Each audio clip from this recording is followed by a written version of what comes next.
আসসালামু আলাইকুম ওয়া রাহমাতুল্লাহি ওয়া বারাকাতুহু। আজ আমরা শিখব বাহসা ইসবাত ফাইলে মাদি করিব মাজহুলের সিগা কিভাবে মুখস্থ করতে হয় আজ আমরা শিখব।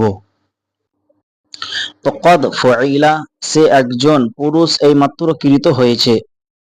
কদ ফুইলা তারা দুজন পুরুষ এইমাত্র কৃত হয়েছে। আর কদ ফুইলু তারা সকল পুরুষ এইমাত্র কৃত হয়েছে। কদ ফুইলাত সে একজন স্ত্রী এইমাত্র কৃত হয়েছে। কদ ফুইলাতা তারা দুজন স্ত্রী এইমাত্র কৃত হয়েছে। কদ ফুইলনা তারা সকল স্ত্রী এইমাত্র কৃত হয়েছে। কদ ফুইলতা তুমি একজন পুরুষ এইমাত্র কৃত হয়েছ। আর কদ ফুইলতুমা তোমরা দুজন পুরুষ এইমাত্র কৃত হয়েছ। আর কদ ফুইলতুম তোমরা সকল পুরুষ এইমাত্র কৃত হয়েছ। কদ ফুইলতি তুমি একজন স্ত্রী এইমাত্র কৃত হয়েছ।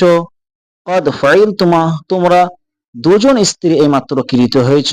আর কদ ফুইলতুন্না তোমরা সকল স্ত্রী এইমাত্র কৃত হয়েছ। কদ ফুইলতু আমি একজন পুরুষ ও স্ত্রী এইমাত্র কৃত হয়েছি। কদ ফুইলনা আমরা দুই বা দুইয়ের ততোধিক পুরুষ ও স্ত্রী এইমাত্র কৃত হয়েছি। তাহলে এইভাবে আমরা মুখস্থ করব বাংলা এবং আরবি।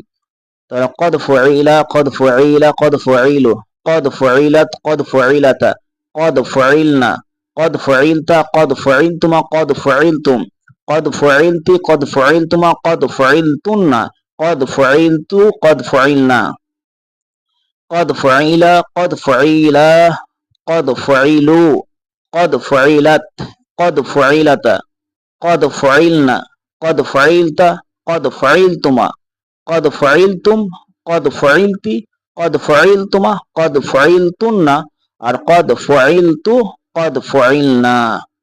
এইভাবে আমরা মুখস্থ করব। আসসালামু আলাইকুম ওয়া রাহমাতুল্লাহি ওয়া বারাকাতুহু।